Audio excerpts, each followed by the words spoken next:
قادیانیوں کا یہ کہنا کہ پاکستان میں ہمارے حقوق نہیں ہیں، یہ بھی ایک بڑا دجل ہے۔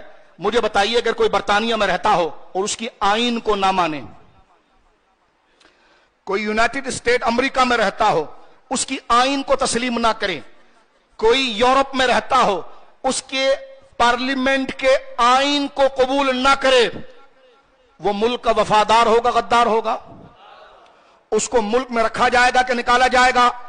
میں نے کہا ساری دنیا کا آئین اتنا مقدس ہے کہ اگر ملک کا باشندہ اس آئین کو تسلیم نہ کرے تو وہ ملک اس پر بغاوت کا حکم لگا کر قید کرتا ہے اور سزا دیتا ہے۔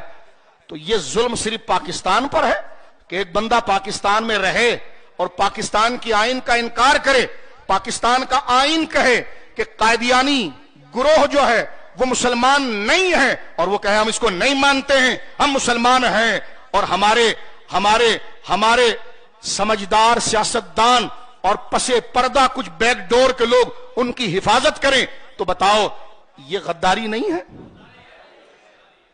اس پر چیف جسٹس صاحب سو موٹو کیوں نہیں لیتے؟ اس سے بڑا آئین کا انکار کیا ہوگا؟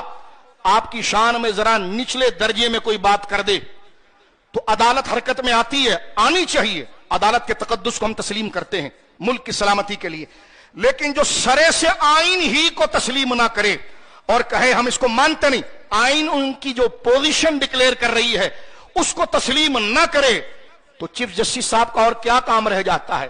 اداروں کا اور کیا کام رہ جاتا ہے؟ ہم مسلمان اگر ممبروں محراب اور گلی کوچوں میں اپنے حق کے لیے بھیک مانگیں اور استدعا کریں تو ہمیں گولیوں سے بھونا جائے، ہمیں لاٹھیوں سے مارا جائے، اور جو سرے سے آئین ہی کو قبول نہ کرے اور جب تک مسلمان گلی میں نہ اتریں اس وقت تک کسی کی بات سمجھ میں نہ آئے، تو یہ ظلم ہم کر رہے ہیں یا انگریزوں کے پروردہ غدار مسلمانوں پر یہ ظلم کر رہے ہیں؟ میں نے آپ کے سامنے کلیئر پوزیشن واضح کر دی ہے۔ اس ملک کہتے جی ہمیں پاکستان میں تحفظ نہیں ہے، مجھے بتائیے ذرا، اور ایک زبان ہو کر اس کا جواب دیجئے گا، کیا ہمارے ملک میں ہندو برادری نہیں رہتی؟ عیسائی برادری نہیں رہتی؟ مسیحی نہیں رہتے؟ جیوس نہیں رہتے؟ پارسی نہیں رہتے؟ سب رہتے ہیں۔ سب کے حقوق اس ملک میں ہے کہ نہیں ہیں؟ تو قادیانیت سے ہمارا کیا مسئلہ ہے؟ ہم ہندو کو کچھ نہیں کہتے،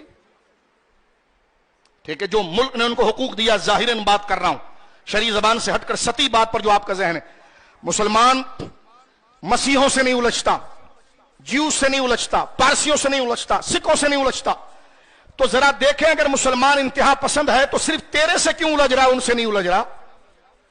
توجہ ہے؟